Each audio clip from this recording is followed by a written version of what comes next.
नमस्कार, मी पंजाब डक.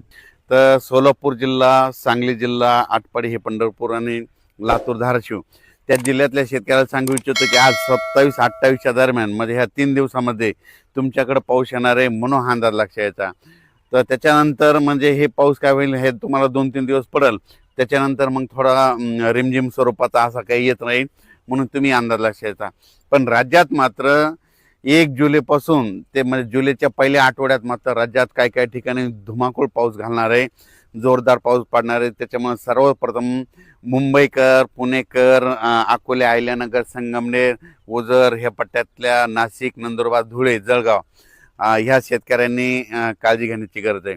कारण की जुलैच्या पहिल्या आठवड्यात मुंबईकडे देखील मुसळधार पाऊस पडणार आहे, काही ठिकाणी अतिवृष्टी होईल म्हणून हे देखील सर्व शेतकऱ्यांनी लक्षात घेतलं. पुण्याकडे देखील अतिवृष्टी होईल, मुसळधार पाऊस पडणार आहे जुलैच्या पहिल्या आठवड्यात म्हणून हे देखील त्यांनी लक्षात घेतलं. त्याच्यानंतर संगमनेर, अकोला, त्याच्यानंतर शिर्डी, राहता, कोपरगाव, वैजापूर, गंगापूर, त्याच्यानंतर इकडं फुलंब्री ह्या पट्ट्यामध्ये देखील काय होणार आहे ते जुलैच्या पहिल्या आठवड्यात मात्र त्यांच्याकडं मात्र मुसळधार पाऊस पडणार आहे म्हणून हा त्या अंदाज त्यांनी लक्षात घेतला.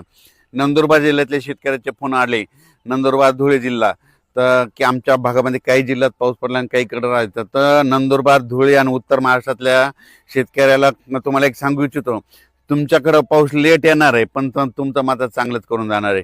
कारण की तुमच्याकडे काय होणार आहे, जुलैच्या म्हणजे पहिल्या आठवड्यात इतका पाऊस पडणार आहे की पहिल्या पावसातच तुमचे ओढे नाले सगळे ओव्हरफ्लो होणार आणि त्याच्यानंतर नदी नाले होणार, सगळे मात्र भरून जाणार आहेत.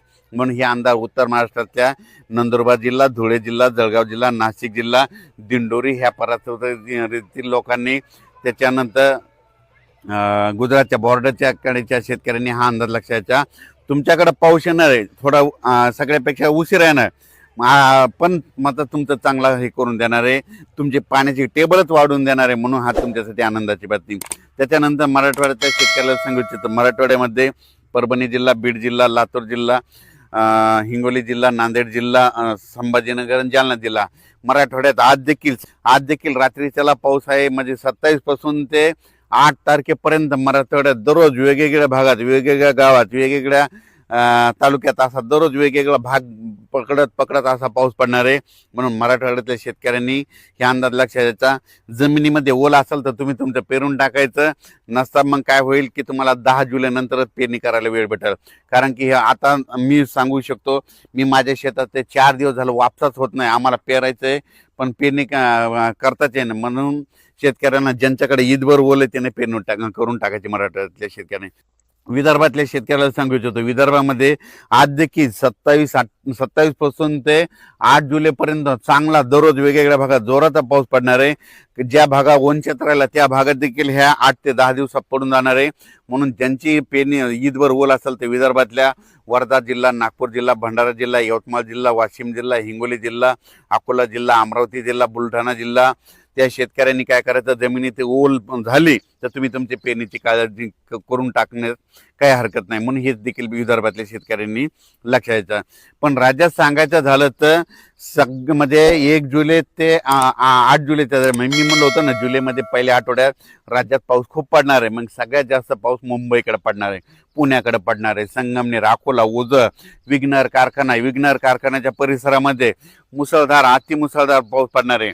त्याच्यानंतर अहिल्यानगरचे जे वरचे धरण आहेत, निळवंडे धरण झालं, गंगापूरचं धरण झालं, म्हणजे जे कॅचमेंट एरियामधले म्हणजे उत्तर महाराष्ट्राकडे काय होणार आहे, जुलैच्या पहिल्या पावसाळ्यात खूप पाऊस पडणार आहे. त्याच्यामुळे नदीला पूर येणार आहे, त्याच्यामुळे बऱ्याच मोठ्या धरणामध्ये आवक यायला सुरुवात येणार आहे म्हणून हा अंदाज सर्व शेतकऱ्यांनी लक्षात द्यायचा. शेतकऱ्याला सांगू इच्छितो, शेतकऱ्यांना ज्या भागात अद्यापही पाऊस आलेला नाही तर म्हणजे ह्या 27, 28, 29, 30 ह्या 4 दिवसात येईल.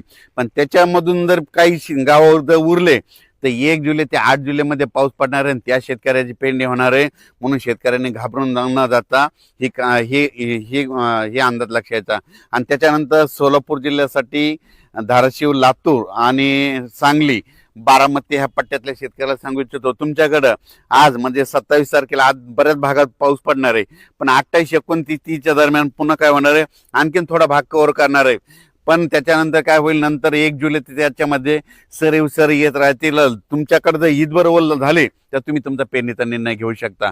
पण तुम्हाला एक सांगू इच्छितो, म्हणजे पश्चिम महाराष्ट्रातले हे 2-3 जिल्हे आहेत, म्हणजे सांगली जिल्हा, साताराच्या इकडचा अलीकडचा पूर्वेकडला भाग, त्याच्यानंतर सोलापूर जिल्हा, धाराशिव जिल्हा, ह्या पट्ट्यातल्या शेतकऱ्याला सांगू इच्छितो की की तुम्ही काय करायचं, जमिनीमध्ये जर ईदबल ओल झाली तर तुम्ही तुमचा पेरणीचा निर्णय घ्यायचा.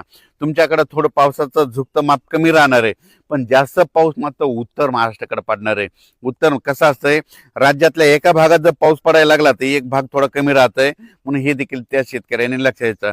तर यावेळेस मात्र उत्तर महाराष्ट्रातल्या शेतकऱ्यासाठी आनंदाची बातमी, नंदुरबार जिल्ह्यातल्या शेतकरी जे फोन आले आमच्याकडे पाऊस कमी, तर तुमच्याकडे कमी असला तर काय हरकत नाही. पण ह्या म्हणजे 3 दिवसात 1 जुलै ते 10 जुलैमध्ये जे पाऊस येईल ते तुम्हाला खूप म्हणजे सगळ्यात महाराष्ट्रामध्ये जास्त पाऊस पडणार मग तुमच्याकडे राहणार आहे, म्हणून अंदाज लक्ष द्यायचा.